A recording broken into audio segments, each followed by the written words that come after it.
Welcome to Beyond the Buzzer. Success in basketball doesn't look the same for everyone. For Uriah Stokes and Larry Holmes, their paths may be different, but their purpose is the same. Built on discipline, sacrifice, and consistency, they continue to chase the game they love on their own terms. This is their story on Beyond the Buzzer. How you doing, Larry and Uriah? I'm doing good. I'm doing good. I'm feeling great. Shit, man. Yes, sir. Feeling amazing, man. Feeling blessed. Can you introduce yourself and tell people your story? Uh, I'm Uriah Stokes from St. Louis, Missouri. I go to Grand Canyon University right now. I play club basketball here, and I'm a senior. Yeah, so that's pretty much like just. Yeah, I'm from Vegas. Larry Holmes, aka Seth. I go to GCU as well. I play on club with Uriah, and yeah, that's pretty much the gist. What age got you into playing basketball? Uh, me. If I'm being honest, I feel like I don't really know if it was like a specific age, because I just been playing basketball really for as long as I could remember, if I'm being honest. As soon as I could pick up a ball, I had one in my hand. So um, I just been playing basketball for most of my life. I just feel like I fell in love with it at a young age, and it just, I just been carrying it throughout me, well, with me throughout majority of my life. So yeah. Yeah, I'm the same way. I almost been playing almost 20 years. I started playing when I was like 6, so I'm gonna be 25 this year. So yeah, almost 20 years, man. It's been a long journey, but yeah, I've been hooping for a minute. Who inspired you early on to take the game seriously? Um, Someone who inspired me early on to take the game seriously. Um, I gotta always go with my mom. She, always believed in me, always supported me in my dreams and whatever I wanted to do in life. She always was in my corner.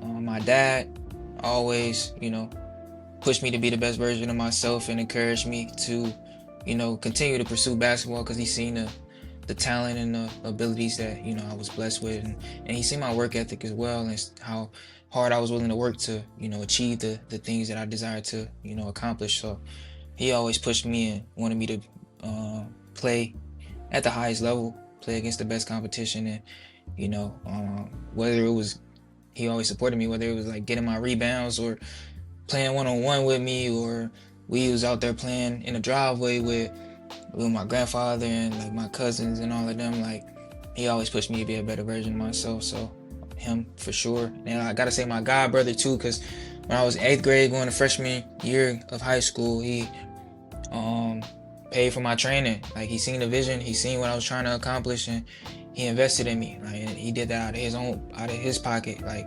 and on his own will. Like, I didn't even ask him or anything, but he wanted to invest in me because he believed in me, and he seen what I was trying to accomplish, and he wanted, to help me get there in any way that he possibly could. So I'm just grateful for them, and always supporting me.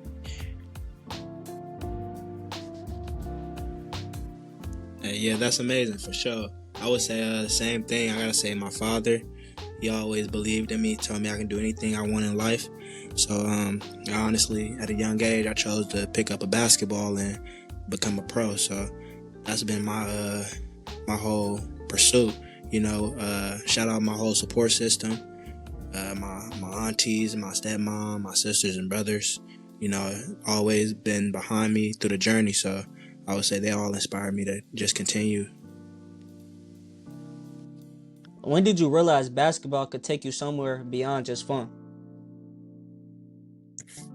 Uh, I would say I realized it like the 8th grade year going to freshman year of high school. I feel like that's when I really decided that, like, I wanted to lock in with basketball. I've been playing it for most of my life and I love the game, but I feel like that's when I like took it, like, I had a different level of seriousness when I approached the game of basketball. And like, I realized like this could be something I could potentially be able to take care of my family for generations to come, and I could, you know, pour back into my family members, give back to my mom and all the people who supported me throughout my journey, and I would be able to do something that I love for the rest of my life. So I really, like, my work ethic was different, my approach to the game was different, my mindset was different, and I was really just out there, and I was just working, just trying to, get to that next level, and really pushing myself to like the point of exhaustion. Like when I worked out, just trying to, get 1% better every single day, and just separate myself from, my competition, just trying to really just create that kind of like identifying difference, like Yeah. to really become, like to really stand out. That's what I would say, so that I could separate myself from everybody else. That's what I was really trying to get to. So I feel like that's when I really started like taking it seriously. Yeah, I would say along that lines too. Once I got to like AAU, that's when I really started getting more exposure.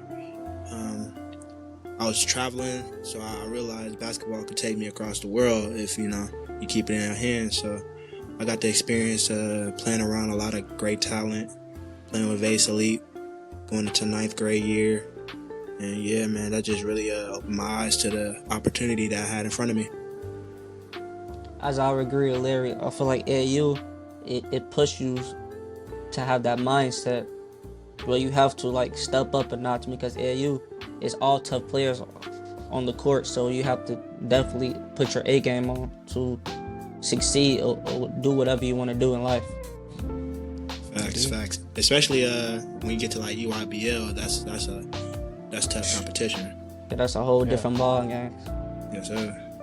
As people may not know, you guys play on the same team. How did you guys' chemistry click so well on the court? I don't know. I would just say like just us both being competitors, both just playing hard and wanting to win. I feel like we seen each other as, it's like that iron sharpen iron. Like we both want to win. We both play hard.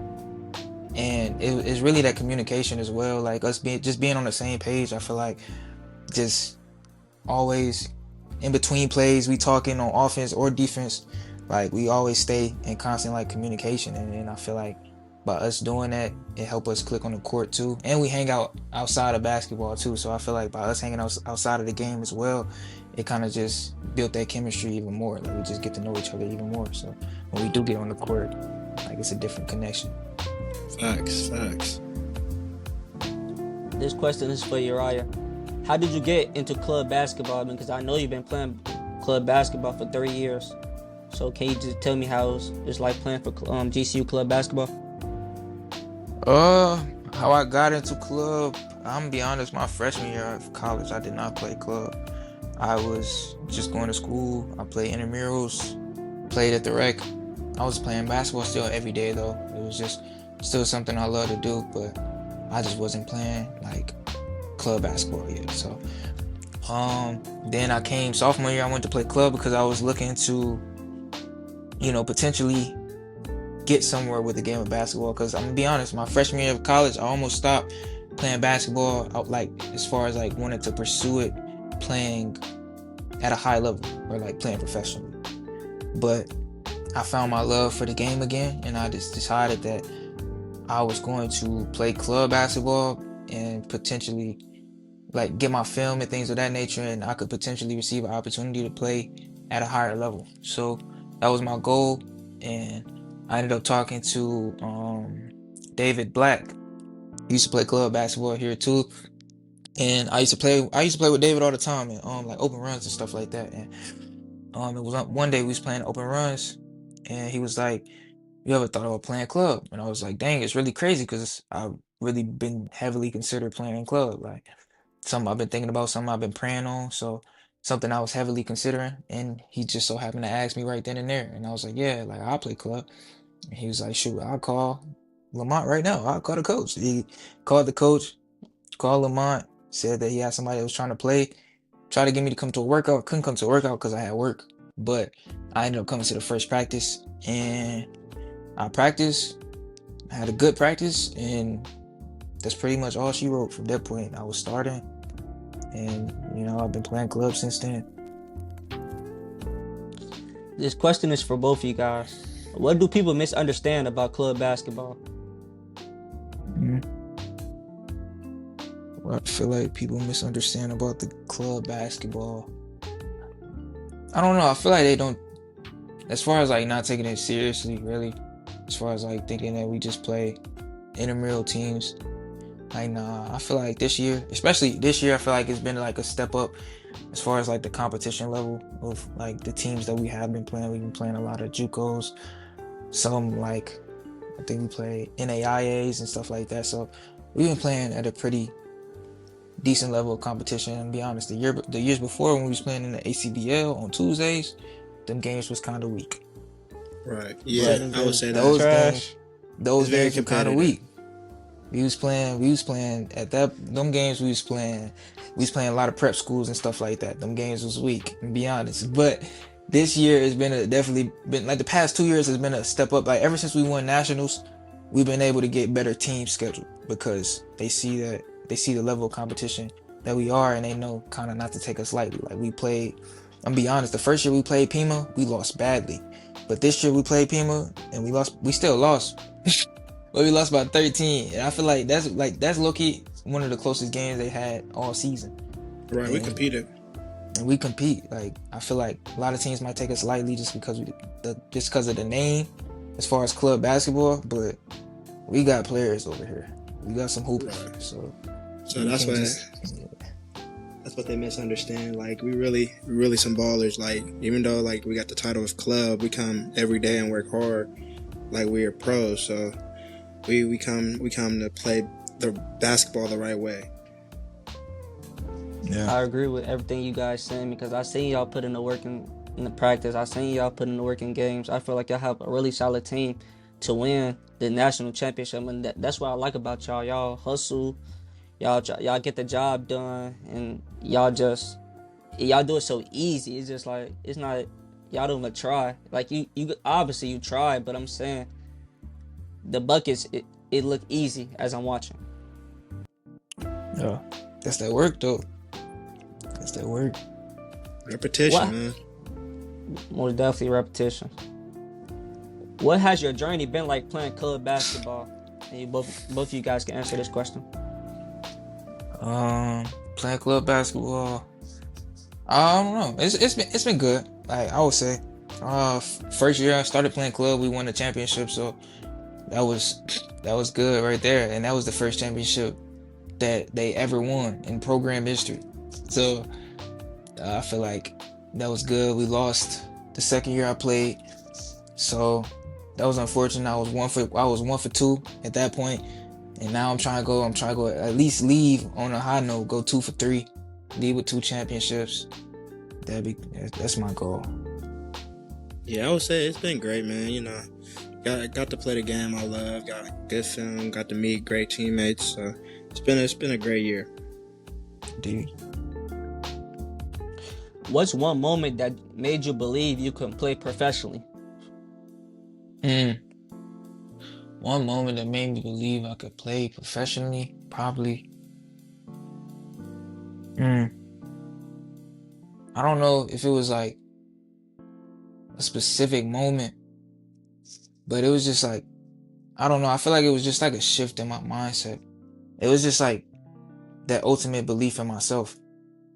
Just I spent a lot of time in the gym, a lot of time working on my game, a lot of time studying the game, a lot of time just watching it, and not only watching it, but like really putting what I learned into action. And I've spent a lot of time in prayer, a lot of time with God. So I feel like all of that kind of like combined together, I just had this ultimate belief in myself and my abilities and what the Lord has blessed me with and the work that I put in. So I feel like I always say, like, if it's in God's plan for my life, like, it's gonna happen, regardless of what other people may try to do to intervene or what they might say or anything of that nature. Like, if God has it in His plan for my life, it's gonna come to fruition. So I just put my head down and I work, really. Yeah. And it's just been my dream since I was a kid to play professional basketball. So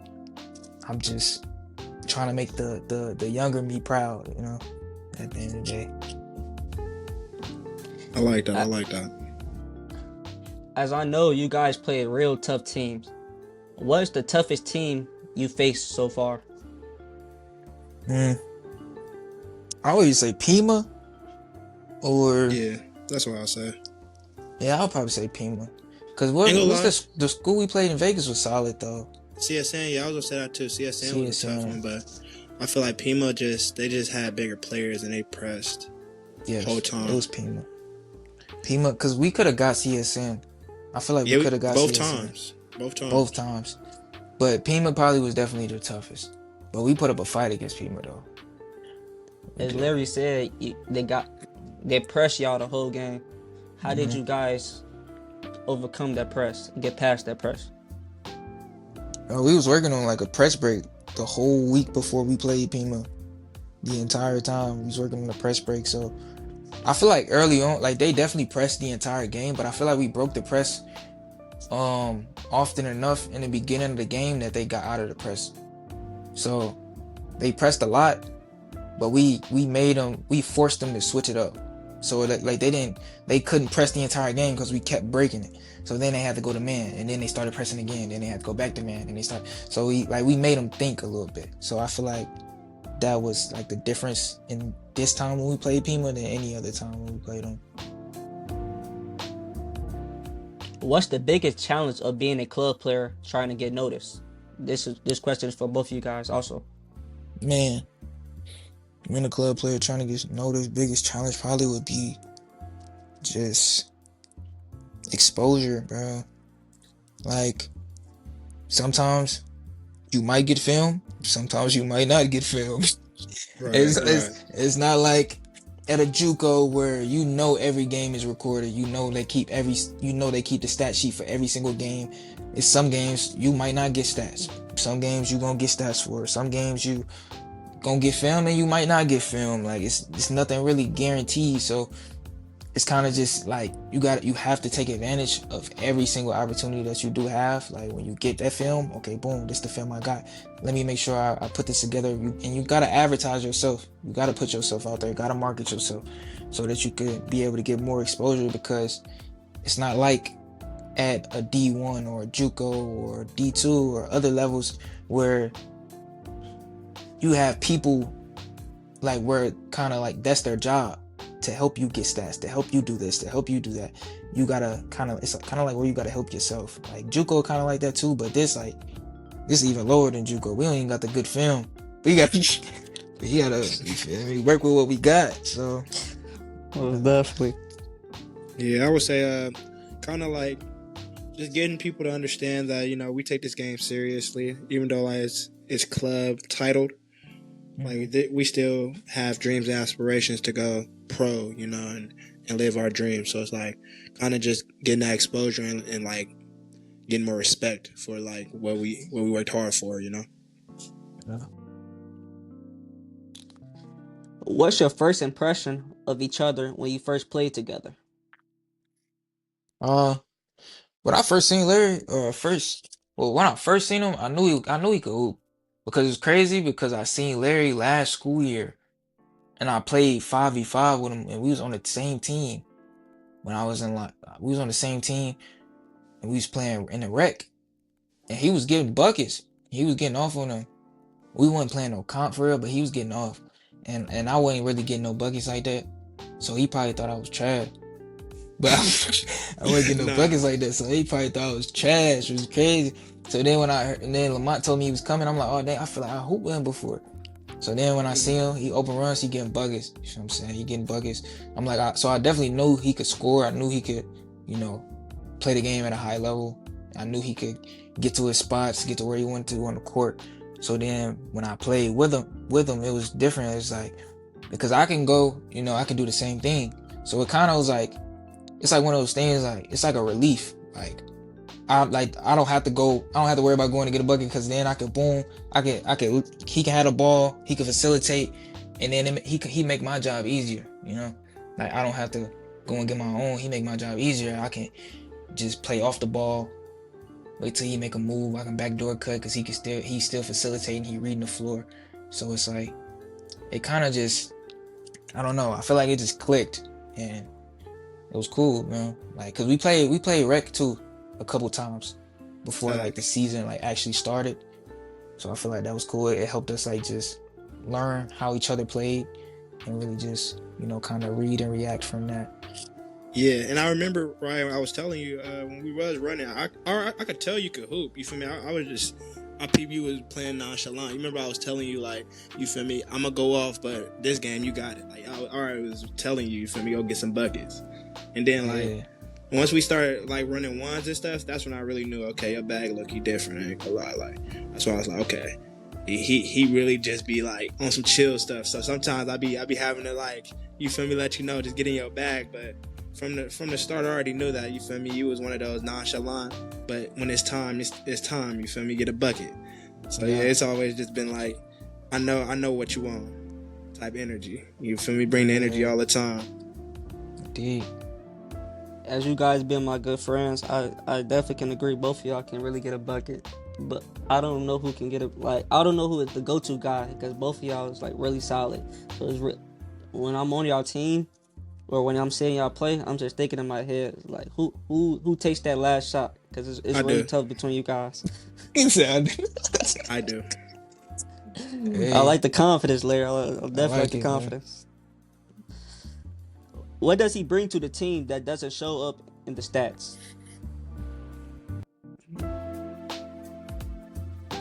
That goes for both of y'all. So Larry can answer for Uriah, and Uriah can answer for Okay. Larry.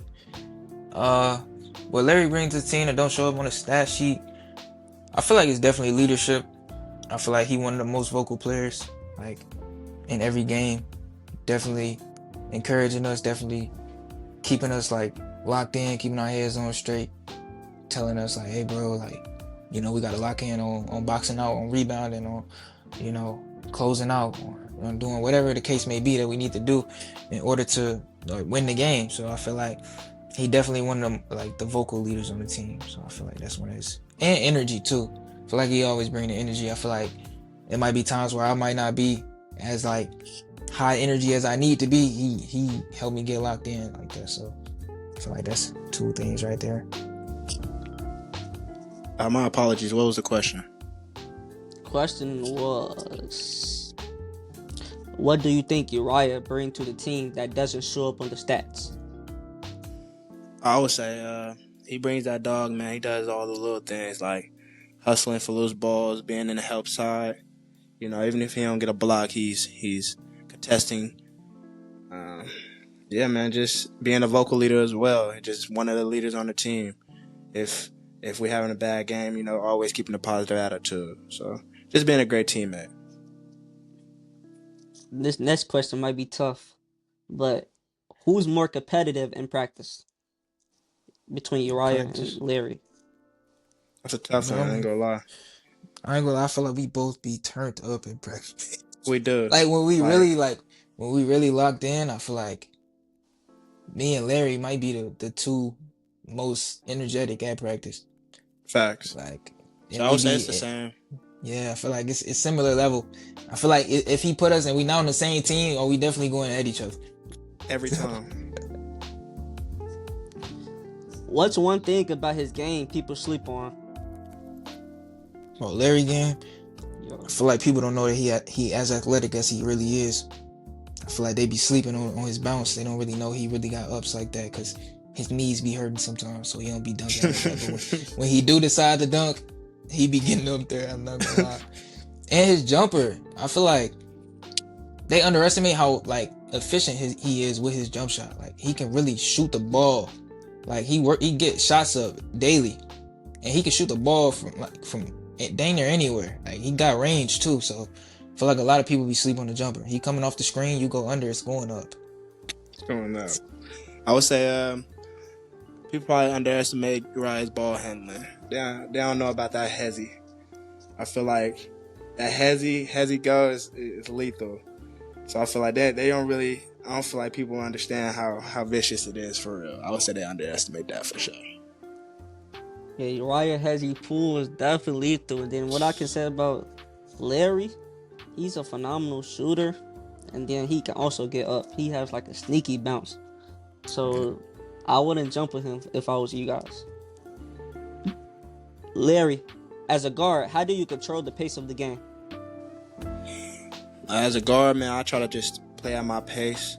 I make sure that everybody in their position. So, like, if I call a play, I'm making sure that everybody in the right spot.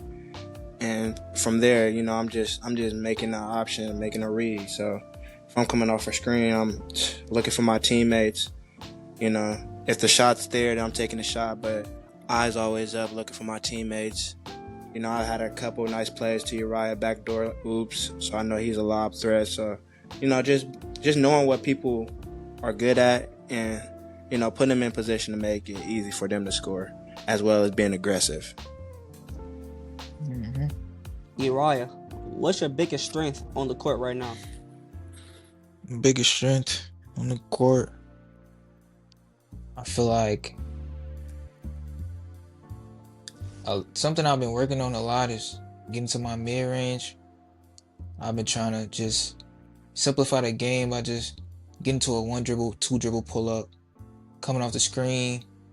So I feel like that's one of the shots that I've been taking a lot more often too, because I feel like teams give it to me for some reason. Like I feel like I can shoot the mid-range shot at a high level. So I've been just working on just getting to that 1 dribble, 2 dribble pull up, and then after I get to the 1 dribble, 2 dribble pull up once or twice, now you waiting on it. Now this when I get to the hezzy, hezzy go, and I feel like also my handle. I feel like I've been working on my handle a lot too, so it opened my game up a lot more because now I can go create my own shot, get to the midi, but then I'm athletic too and I'm long, so I can get to the basket and I can finish with both hands. Both sides of the basket, extend, inside hand finish, however I need to finish to make a play. So I feel like it's a few things. Larry, what's your go-to move when you need a bucket? My go-to move, I'm going with the Harden snatchback. I love the Harden snatchback, like between the legs. So I go, bump shoulder, snatch behind my leg. I might even take one more step back to create separation. But yeah, I like that go-to move. Get to either my midi or separate, get to the 3. Buzzer beaters. So you like a Steph Curry type of guy. You like to shoot from deep. Yeah, because a lot of people leave it open. Like, they don't really be thinking, like, oh, he's going to shoot that from far. So it's like, take the open shot. Uriah, what part of your game have you improved the most recently? Most recently, I feel like I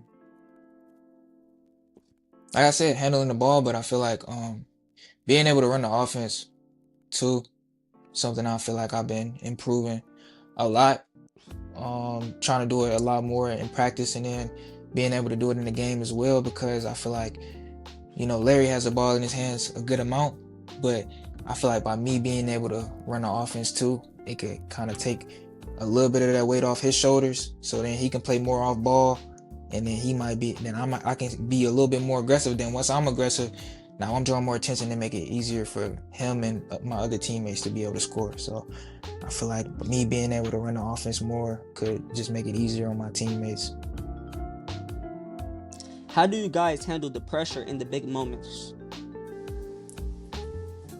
I would say handling pressure in the big moments, I just trust in my work. I just trust in my work.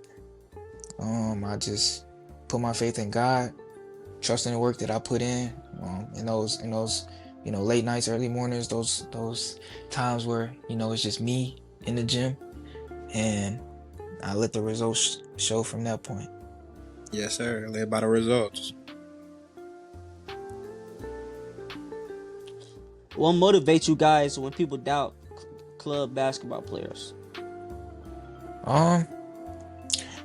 Just my desire to just, be great and just fulfill the purpose that God has, given me in this life. I don't really mind, to other people if they don't take me seriously, bro, because I can show you better than I can tell you. I don't have to, you know, try to boost myself up or talk, a big talk, because I know the work that I put in on a daily basis, and I know that at the end of the day, my game gonna show for it. So I just keep faith and just keep working really. I know that like club may not be like the most optimal route or the most desirable, but I understand that, my path is different. My path is unique to me. So God got me where I am for a reason. So I don't really too much be like I'm not too much concerned about how other people view it. Right. Yeah, I just, put faith in God, like Ryan said. I'm on a mission. It's a journey. So like, club or not, whatever's on my jersey, I'm going 110 for. So it's like, it's what I stand for and what I'm representing, and I put God first. So with that being said, him and me. So I feel like I'm him when I'm on the court. Indeed. I feel like club players can actually hoop, and you shouldn't believe or whatever. I wouldn't say believe, but you shouldn't worry about nobody else's opinion, because as I went to the games, I seen these club players can hoop, and then I feel like if you're a killer, you're a killer. So Yeah. like whatever you were playing, like club basketball, AAU basketball, like they're going to find you because you put in the work that you put in on these nights. You showing, like, and you're showing in your stats. You showing in big time moments and things like that. Right. What do you guys typical training day look like for you? Typical training day, I'm really locked in. I feel like, well, I wake up, go to the gym, I work out. It depends on what I'm really focusing on that day, but I do ball handling typically, like every day. Try to keep my ball handling tight. Do a lot of form shots, and then a lot of like just counters. I try to always like, I have a move that I can get to just to get my shot off, or a move that I can get to get downhill. And then I focus on that one move. And once I do that move right, once I feel like I've done it like how I need to do it to really sell it and make it effective, then I do a counter for that move. Then I do a counter for the counter. Then I do a counter for the counter. And I just continue to just be more and more creative just as creative as I possibly can, and just push the bounds, like the levels of creativity that I can have with certain things. And I feel like when I get in the game, it just like opens up my game like that much more, because I'm playing so freely. Like I'm not thinking as much, because these are things that I've done countless times. Like I've done this time and time again. So now that I'm in the game, it's just read and react. Like my body is just reacting on its own, like to whatever situation or circumstance that I'm in. Like I'm not thinking too much. So I feel like that. And then, yeah, that's really what I try to focus on. Yeah, I'm focused on stretching first. I'm hitting the weight room, working on my body, being strong. Then after the weight room, I'm hitting the gym, like Ryan said, ball handling. I start close within the paint, so layups, both hands, form shots. Get to my middies, one dribble, catch and shoot. Just getting reps up, get my threes up. Just push myself, like past exhaustion, just because, like Ryan said, man, I try to make it reaction in the game, because if I work how hard I work, it should come easy. So I just put in the work like that. How do you stay motivated when things aren't going your way? Man, Pray on it. yeah, praying, keeping my faith in God. I feel like that's one of the most important things, like one of my biggest motivators.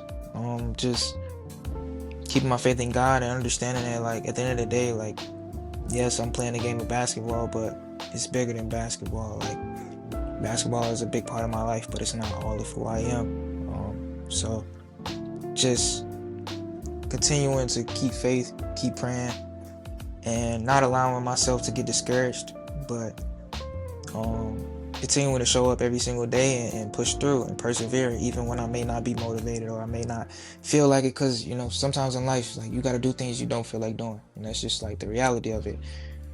You're not gonna always feel like working out. You're not gonna always feel like going to the gym. You're not gonna always feel like getting those extra reps in. But if you truly want to be great, you truly want to achieve, these great accomplishments that you have to be willing to make those sacrifices. I always live by the quote that I just keep in mind for myself, is put what you want most over what you want now. If you really want these things most, then you're gonna be willing to, make the necessary sacrifices in order to, get closer to achieving them. But if you put what you want now over what you want most, then you're sacrificing what you want most. They say sacrifice for what you want becomes the sacrifice. So you gotta make those sacrifices in order to get what you want, because nothing worthwhile gonna come easy in life. So I like that. Yeah, man, I feel like that's true, and I live by that too. So I for sure agree with that. What's the toughest adversity you faced in basketball so far? Man, I don't know. The toughest thing I probably faced is just like losing my love for the game at a point in time. I feel like that was one of the things, and I don't know. It was just like, it was a point where I wasn't playing a lot, so I was just in my head. Lack of discipline, lack of just consistency in my life at that point in time, and I feel like all of those things like really helped me become the person that I am today, and why I show up the way that I show up now, because it was lessons that I needed to learn from those moments. It was things that I had to, improve on just within myself as a person and as a man. So I feel like I kind of just like chalked it up and took it on the chin and took accountability for my actions. And I just had to really learn from those experiences. And I feel like that is what molded me into, the man that I am today, and why I show up, how I show up at practice, at games, and why, I, bring the energy that I do, because it was a point in time where I was just in a different space mentally, and I had to, fight through that and overcome. So I feel like I just, give glory to God for that. And I know that without him, I wouldn't even, be in this position. So every time I step on the basketball court, like, I'm not doing it for, my own glory or to, receive praises for myself, but I understand that, like, my why and my purpose, like, I'm doing it to, glorify and please God and honor him with the things that, he's blessed me with. So just keeping those things in mind and, continuing to work, really. Facts. I would say my second year of college, kind of being humbled. I was always a skillful player, but it's always a lot to learn. Now I felt like the coach just he replaced me, and that's when I had learned the business aspect of it. Like, if you're not doing the job that a coach wants you to be doing, then you're replaceable. So kind of like, I felt like that was hard on my mental at the time, but like Ryan said, I just put my faith in God, glorify God with how much basketball I do play, even if it's just sitting and supporting my team. I have to learn how to be a great teammate, so just learning lessons, every L is not a loss, it's just a lesson. So just being thankful. How would you guys describe your relationship with each other on the court? On the court? Dynamite. That's my dog. Yeah, Dynamite. We really like that. We be turning up, man. We get the crowd fired up. We turning up the whole game. Yeah. And we be locked in, bro. Like, we be on the same page. So that's like I said earlier, like that constant communication. I feel like that's what helps us just be locked in, so like that much more, and we be on the same page. So like, and if we both going off, it's a long day. It's a long day. You're right. As I know, as you told me before, you're trying to possibly play overseas. Do you feel like you're ready to translate your game to overseas? Uh, yeah. I feel like it's definitely obviously more things that I could work on and improve on in my game. Like I feel like you've never. I feel like I feel like I won't ever feel like I've reached my my peak or like my highest point. I'm always gonna be trying to push myself to be better in certain areas of my game and just continuing to improve. But I feel like I've done a lot of work to be more prepared to kind of make that transition. So just by like I said, like being able to facilitate a little bit more and kind of run the offense myself more, working on my ball handling, working on simplifying my game, getting to the one dribble, two dribble pull up, getting downhill, like minimizing my dribbles, like just improving my game in these areas. So I feel like at the moment, like at the place where I'm at right now, I feel like it'll transfer pretty well. But it's obviously more things that I could continue to work and improve on as well too. For Larry, how important is exposure, networking, and film in today's game? Oh man, that's the entire game. Honestly, I feel like I said, it's really a business. So it's like with what is it called? With all the technology and so many scouts looking at like the portal and what's the one app that has all the film? Pardon me? Is it Huddle Huddle. or Nah, it's another one. It's like it's another? You said it well, has all the film? yeah, like all the games. Mm, It's kind of like, I know but what you're talking about, but I can't yeah, think the name of it. Is it's it cool. Ballin' But yeah, TV? nah, it's I can't think of it. But yeah, with all the resources now, with all the film and stuff, and so many coaches looking for players, it's like that's the most important thing. Like just promoting yourself and getting the exposure that you feel like you should be having as a player. So I would say it's very important. Yeah. Yeah, I can say I feel like it's very important too, cause like today's like you have like these different apps. You have Instagram, you have Twitter, which is now called X, where you can just promote your game, and it changed in a lot of ways because as people told me back in the day, they didn't really have social media, so it was kind of hard to get your film out there and get looked at. Like a coach had to look at you, but now a coach can see your stuff on social media and he can hit you up with a phone call instead. He should be coming to your games too, but he can do that instead. He can also do that. So I feel like it changed in a lot of ways. Right. And the app I was thinking of was Synergy. Synergy has all the games. So yeah, just so many resources to find players and look at how they play. It's very important to know how to promote yourself and have a great support system that pushes you out to different outlets.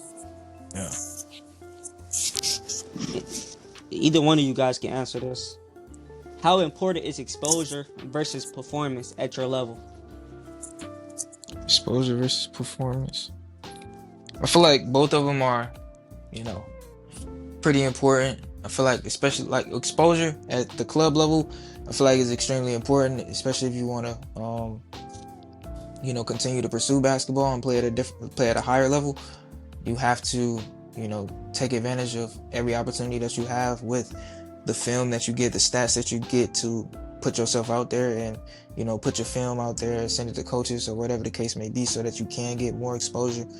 But I feel like the performance aspect is extremely important too, because one day, you never know who might be at the game, so you always want to try to perform your best. And I feel like that goes into the exposure too, because, you can't get exposure. It is people that get exposure without performing too well, but you want to always be performing at your best so that when you do get exposure and, more people start to take notice that they see in your best performance. Uriah, what do you see yourself in the next 2 years? Next 2 years, prayerfully, I could I would be playing, professional basketball at some level. That's really my goal, to play pro, be able to pursue my dream, and make it my reality, and be able to get in position to take care of my family, doing what I love to do. So the next 2 years, I see myself playing professional at some level, some capacity. Larry, what's one skill you're focused on improving right now? I would say my leadership skills, just being able to communicate with different people, different ways of communicating. This question is for both of you guys. What does success look like for you beyond basketball? What success looks like for me beyond basketball is, like I said previously, glorifying God through my actions on the court and off the court. Because, like I said, like, basketball is a huge part of my life, but it's not all that I am. And I understand, like, that my ultimate purpose is to serve God, and to glorify His name, and help others be drawn to Him and closer to His kingdom. So yes, basketball may be a part of how I'm able to achieve and achieve that purpose and kind of carry it out in my life, but it's not all of what I've been designed to do. So just keeping that in mind, not letting basketball become my identity. But yes, it's a huge part of my life, but it's not my identity. Like, I already have my identity in Christ. Like, God has given me a purpose and a plan in this life. So, and just being able, like, just really just continuing to be family oriented as well.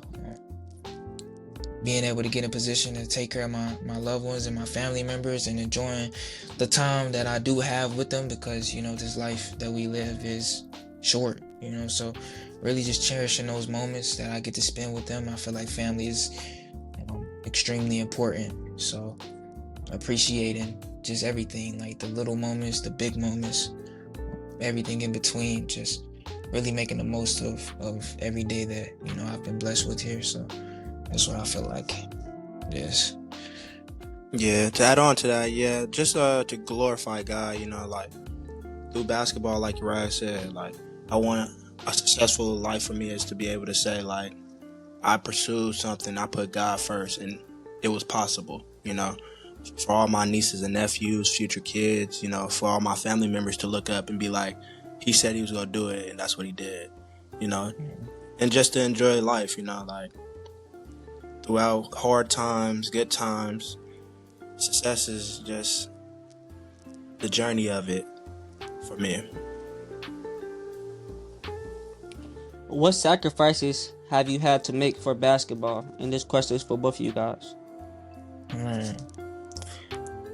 My time, my energy, hanging out with My friends, man, hanging out with friends, going to social events, it's a lot of things like that. But I just love the game so much that I was willing to make those sacrifices and kind of put those things on the back burner so that I could, get closer to accomplishing my goals, which, it's not bad. Like, you in the game, like, you're gonna have to make sacrifices if you want to be great, if you want to accomplish those things. But I feel like it is important also to kind of like find a balance at the end of the day too, because like you want to prioritize basketball, keep basketball first.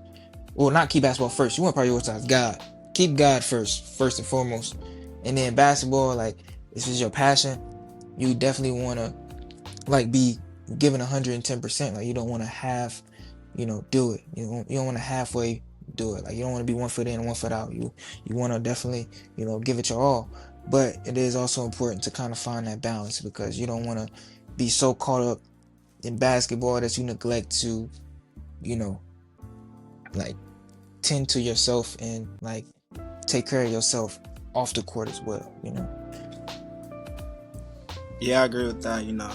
Just sacrificing like the things of the world that's not leading you to your goal. So like Raya said, just the time, the decisions, sacrifice, everything, just for the better of my future that I believe God wanted me to pursue. Mm-hmm. And both of you guys can answer this question. What advice would you give a hooper who feels underrated? Man, the advice that I would give a hooper who feels underrated is to, man, put your head down and keep working. Just put your head down, keep working, bro. Don't listen to what the outsiders got to say. Don't listen to what nobody else has to say about you. You know, chasing and pursuing your dreams, because at the end of the day, God gave you that dream for a reason. You know, I always say that, like, God gave you that dream for a reason. God put that dream on your heart for a reason, because he knows that you have what it takes in order to accomplish and, you know, make it your reality. But you have to continue to put your faith in God first and foremost, and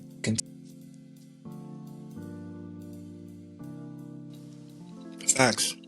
I'm gonna say work or don't eat. That's all I can really say, you know. Y'all put in the work to get the results. Yeah, you definitely have to put in the work to get results. And for my advice, I would give to a hooper that's underrated. Don't pay attention to the rankings. The rankings don't matter. You're going to face them one way or another. So once you face them, you have to like dominate them, because I feel like that's going to separate yourself as coaches looking at you instead of the recruit they're supposed to be looking at. Right. At the end of the day, what legacy do you guys want to leave? Man, the legacy I feel like I want to leave is the legacy of put God first and it shall be done. I feel like whatever you want to be in life, you can be it, like I said before, but with God, you can do everything if you put him first. So, like, the legacy of just being a godly man, a man who said he was going to do it and did it, you know, a man who believed, a man who was wholesome, holy man, you know, a Christian, a great man, you know, a God-fearing man. Oh, my bad. Can you hear me? Yes. Yeah, we can hear you. Bro, I timed out. No No worries. You good. I continue. But yeah, like I was saying, just the legacy of, you know, the journey of never giving up and being persistent, and throughout all the adversity, just knowing that if you put God first, you can do anything in life. That's the legacy I want to leave behind. Wait, is this the same question? We're on the About question, the at underrated? the end of the day, what legacy do you want to leave? Okay. At the end of the day, yeah, I want to leave a legacy of me just being like Larry said, a God-fearing man, someone who saw his dreams and he chased it. I chased the dreams that God placed on my heart, and I didn't allow what other people said to discourage me or, you know, kind of prevent me from pursuing those things, because, you know, God placed that dream on my heart for a reason.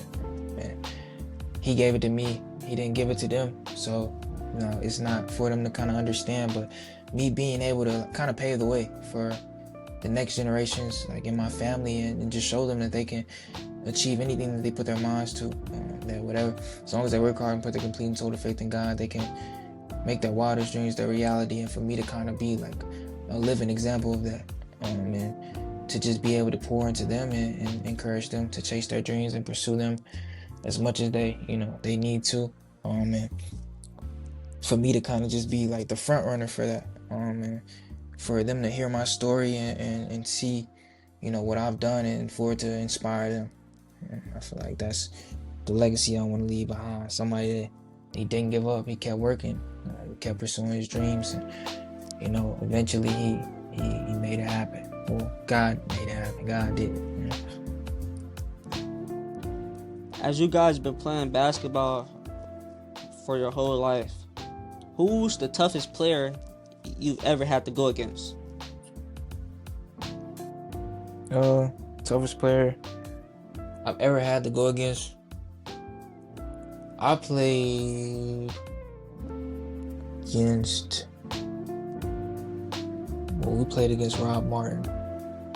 We played for High Point University. We played against Rob Martin.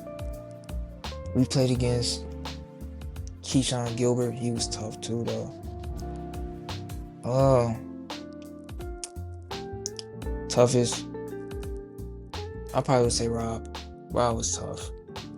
And Rob can you was tough. tell me how it was playing Rob Martin? Because I know you're from St. Louis, Rob is from St. Louis. How was like the energy of the game being like played? Nah, that energy was crazy because like it was Chaminade versus CBC.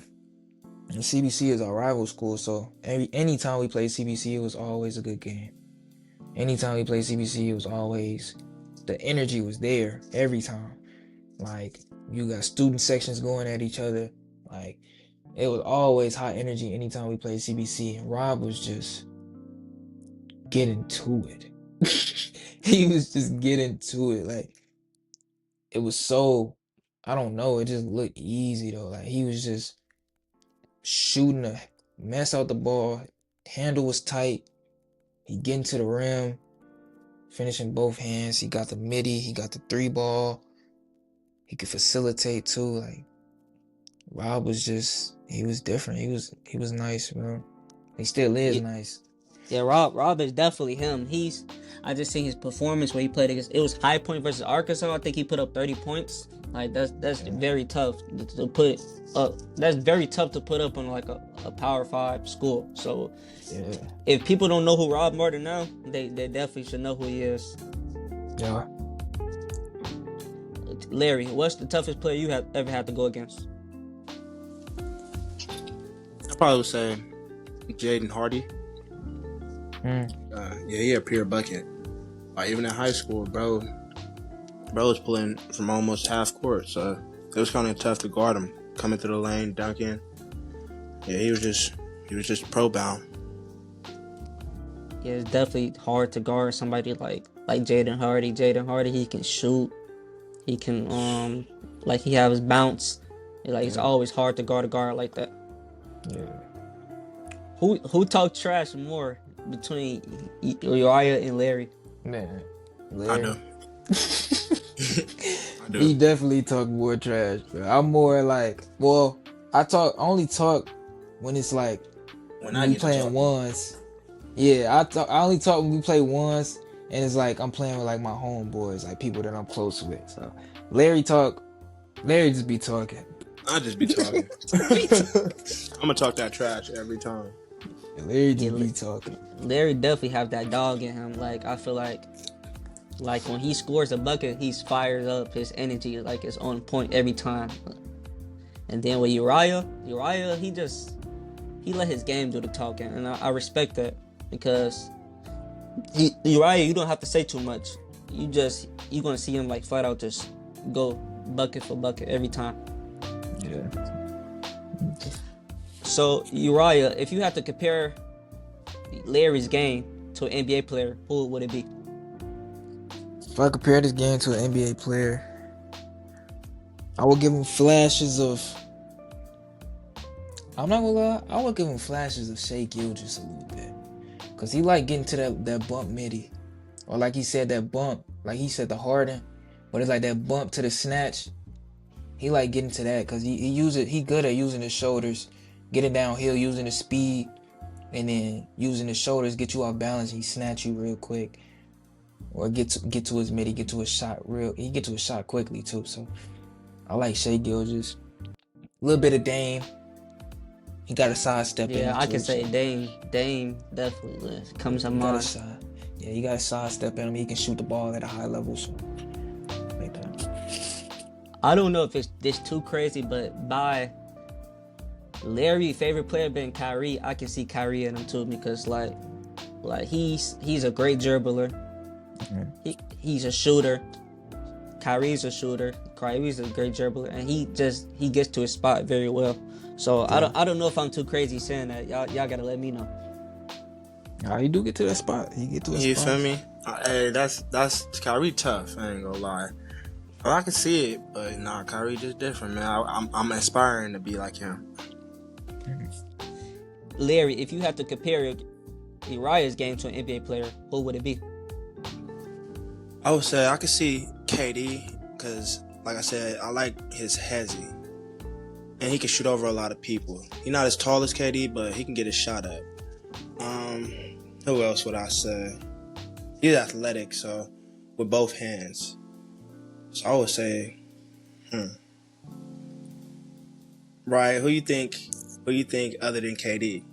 Cause I got KD right now. Cause I know like you can shoot over a lot of people. Yeah, I do shoot over a lot of people. I get the shots up. You feel me? Other than Athletic, KD, I'm not gonna athleticism. lie. I like JT too. I watch JT a lot Oh, I ain't gonna lie. Okay, I can see JT. because I JT like the getting little to his side spot. step. Yeah, Get to the that's spot. what I Get was to the gonna side say. step. Separation. You got the Yeah. separation. I can see JT for sure. I like them names you said. I can see JT, I can see KD, but a name that come to mind that you guys probably won't think of is Brandon Ingram. I feel like Nah, why Brandon I was Ingram. thinking that. I feel like Hey, his game is definitely similar to Brandon Ingram because hey. like they all tall, they can shoot the ball very well over people. Like Brandon Ain't Ingram, just that's a creative. very underrated name for sure. Yeah, Yeah, Brandon, he a bucket. yeah, very creative. I can see that too for sure. What's one funny or crazy team moment people wouldn't expect? Right, let him know. Mm. Funny or crazy team moment people wouldn't expect. I'm trying to think of a funny one. I can't think of too many funny ones, but it is one.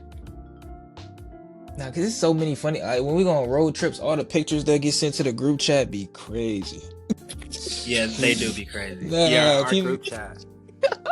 people be getting Crazy. caught lacking. Oh my gosh! But De'Aaron got caught lacking every road trip. Everyone. Can you expose what he did, or that's too exclusive? Nah, it wasn't even. He was just asleep, mouth wide open Yeah, though, crazy.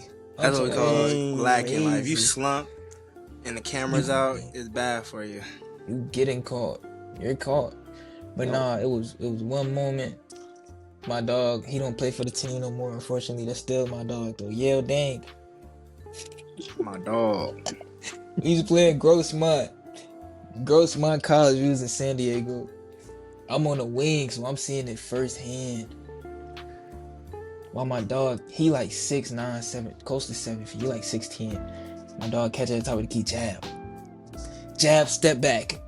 In his face though, he go to pull the shot while he get blocked. I swear I was laughing so hard. I couldn't even. And that's my teammate. And I'm in the game, so I had to run back on defense too. I mean, had to keep a serious face, but no, that was I'm hilarious. like, bro, it's no way. He just got blocked. He's 6'9". How you get blocked? Crazy But work. nah, that was one of those moments, bro. And then like we laughed at it after the game and stuff like that. But it was just yeah, crazy. I had the pleasure to meet Dang. Also, he's a funny guy. It's just like you could look at him and just laugh. Like he's definitely funny to me. And then with D, dang, why y'all have to do my man D like that? He don't even deserve that. Nah, he did deserve it. They caught him lacking though. Oh man, Oh, I be feel it. like I feel that. it. What city has the best competition? Are you talking about between our cities, or you talking about just like in It could general? be between y'all cities. It be between any city. It doesn't matter. Just what city do you think has the Yeah. best competition? LV. You know me, I gotta go. He gonna say LV, of course, but I gotta go St. Louis every time. That's just me. You go St. Louis, Midwest. I'm from St. Louis. I gotta go St. Louis. I'm going Yeah. Vegas. Larry, me personally, I don't think the West Coast can mess with the Midwest. We got Nah. dogs in the Midwest, bruh. I don't care about none of that.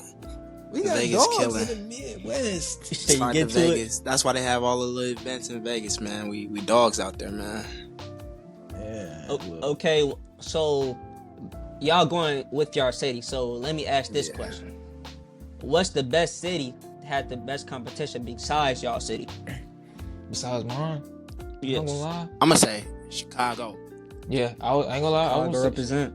Chicago got some. Jordan Chicago D. got some Rose. hoopers out there for sure. Definitely, like going to Chicago Elite Classic too. Mhm. It's a lot of hoops going on in Chicago. I'm not gonna lie. Yeah, It's a they lot get to it. a lot of buckets come out of Chicago. I ain't gonna hold you. I like New York too. Everybody from New York played dummy hard and got handles. Bro. Everybody, yes. I like the East Coast too. I like New York.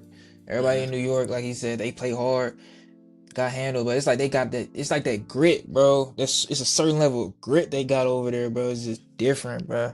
And like I ain't gonna lie, they all got that Like you can kind of tell when somebody from New York. They got it's Yeah, not even flashy, but it's just like a certain way they play basketball. That's just I don't know. It's just yeah, they different. be on that. Yeah, they be They on be that for sure. Yeah, hooping, bro. I feel like Chicago and New York definitely like one of the top cities when I asked that question. They definitely one of the top cities come to mind because we Yeah, like I'm by me being from Chicago, we're definitely similar with New York. It's like y'all said, we got that grit and grind. Like we want it bad, we want it more than these other cities. So it's like it's a lot of buckets yeah, come out of New York and Chicago. yeah. Cause like the whole like Chicago, the whole like New York, Jersey, all that up there. Yeah, y'all be hooping. I ain't gonna lie. Y'all be hooping. Who was you guys' favorite player growing up? Like to My watch? mom, shoot. Too far. He said Kobe Oh, too Bean. far. Yes, sir, man. It's the beam, man. Bean. Mine was KD. I ain't gonna lie. I liked watching Kobe too though. Kobe bag work was so crazy. Like it was simple, but it was so elite at the same time. Bro, Like it I was felt like he that was a cheat code. yeah, that footwork was crazy. Like that's why I took that reverse pivot. Oh my gosh, I took that reverse pivot out his game. That's why Man, that's when we play mandatory. ones, I be using them. I be Boy, using it's elite, reverse bro. pivot off glass. I be Yeah, it's elite. But yeah, the hey, reverse. an honorable mention though, like looking back at it, like I was watching it, but like Mhm. looking back at it, LeBron James Oh was yes, OD. I was watching Bron growing up too. I watched a It lot was of crazy. Bron. I watched a lot of Bron, KD, and Steph, like growing up. Cause I watched KD, that dang on Hezzy Hane cross, so elite. That Yeah, mud so elite, and he just shoot over you. Bron was just on. Bron was just on a different type of timing. Bron was bro. just Bron. Bron He was was just LeBron, like doing everything, bro. the And then king. Steph was like, Steph was shooting the leather off the ball. That's another one too. I love watching Steph too. Steph, He for sure like lit up the 3-point line to make it more a normal shot for the next generation. that is facts. I Yeah, remember when everybody was saying he changed the game. yeah, Steph Curry, he definitely changed the game like over time. Like I agree. And then LeBron, by him being my favorite player, man, he just a bucket of everything he does. Like some people may say he's stat chasing, some people can say this and that, but LeBron, I feel like he actually put his work like on the court. Like he's different. Like and then with the when he was with Cleveland Cavaliers, he had trash people on his team and he still made it to Man, the NBA. I mean, he still made it to the championship. It's just like it's man, for crazy after real. time after time after time. I think he made it to the finals like three or four times in a row. Yeah, I mean, Yeah, I that's just like when he was crazy. playing with Kyrie for bro. sure. That's my man. Yeah, Yeah, when he was he with put Kyrie, that. Kyrie was for sure in his bag. I liked watching him Mhm. too. Yeah.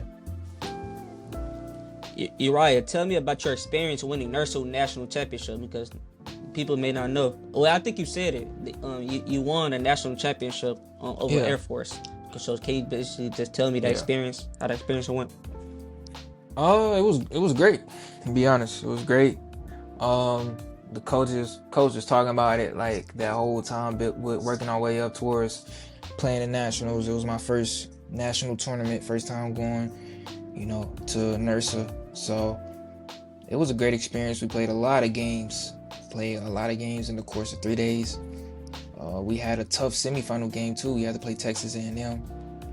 We ended up like first half was kind of chippy, but I think we ended up winning by almost 20. I want to say we ended up playing. We pulled out. We locked in.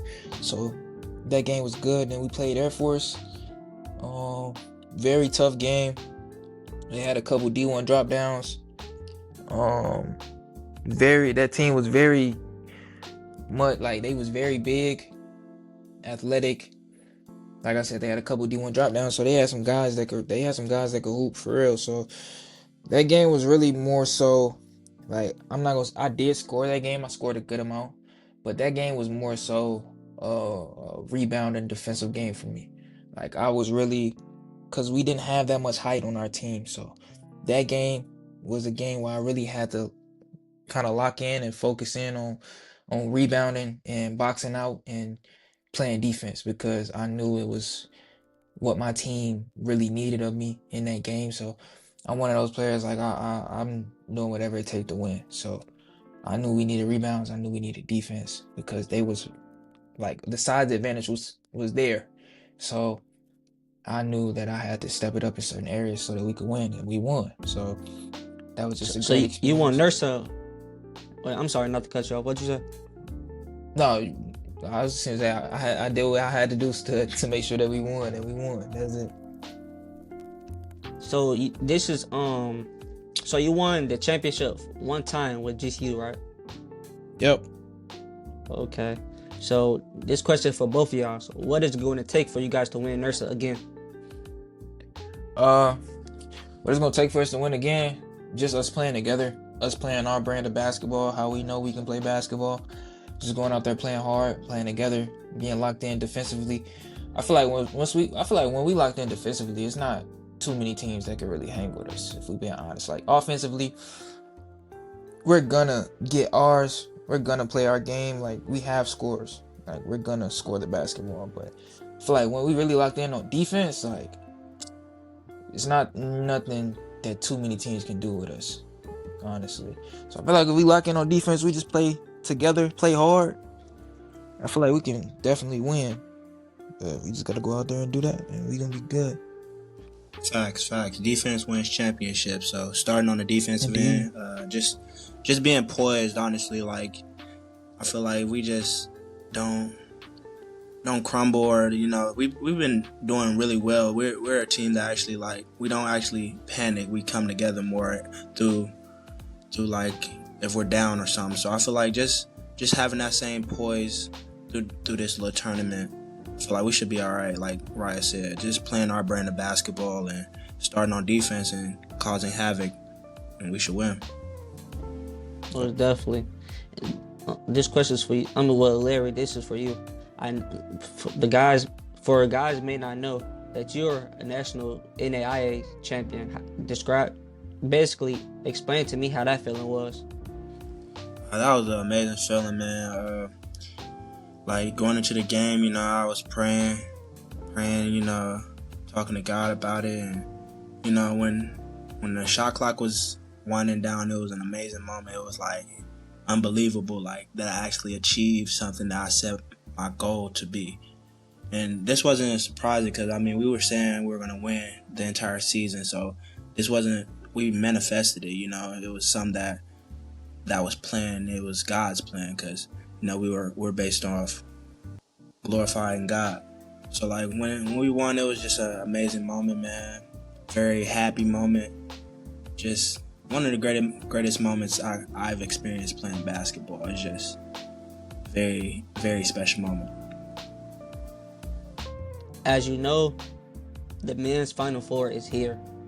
Can you tell me who you guys got? UConn, Illinois, Arizona, or Michigan?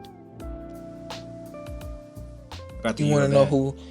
Okay, I want to know who's winning the whole thing. Well, you can tell me who. You can tell me who's making the championship, and then you can tell me who you have winning the whole thing. Okay, I got. Look, and he know I'm going against Illinois just cause.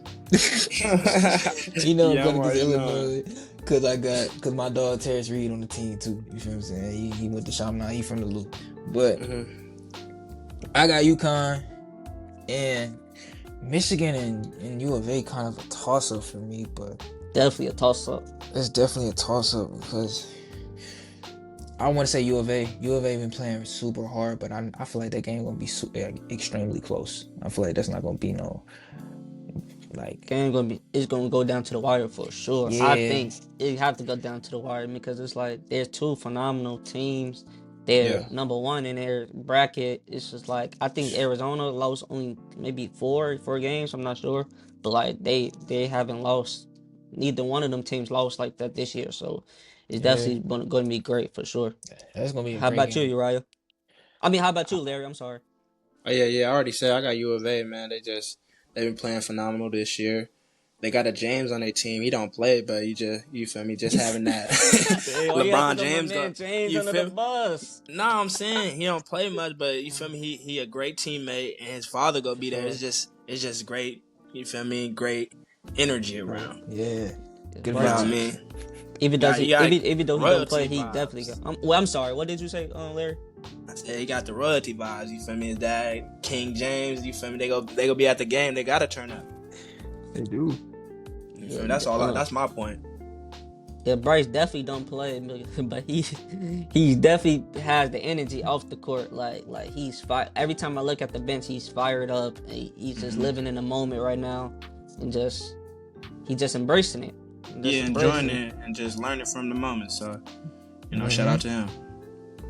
Shout out Bryce. So for mine, I have Illinois beating UConn. And then for the Arizona, With a serious Michigan, face? Yes, with a serious face. I have Illinois beating UConn. No doubt about it. Them Europeans is like on a different level. Like them Europeans is crazy, bro. Crazy. And then like you got Wagler, you got Boswell. It's just like I'm not even saying it's just because I'm from Chicago. It's just I feel like Illinois can actually beat UConn. Like, yeah, UConn have phenomenal players too. They have Solo over there. They have Silas. They got Terrence Reed. They got Mullins, who I think he just shot the 3. He did a game winner. They got Alex over there. Like they're definitely tough. It's gonna take the full game to beat them. Like you can't overlook UConn because UConn's coaching is great. UConn have phenomenal players, but you can't underestimate Brad. I mean, he got something up his sleeve too, and then just his players can take him there.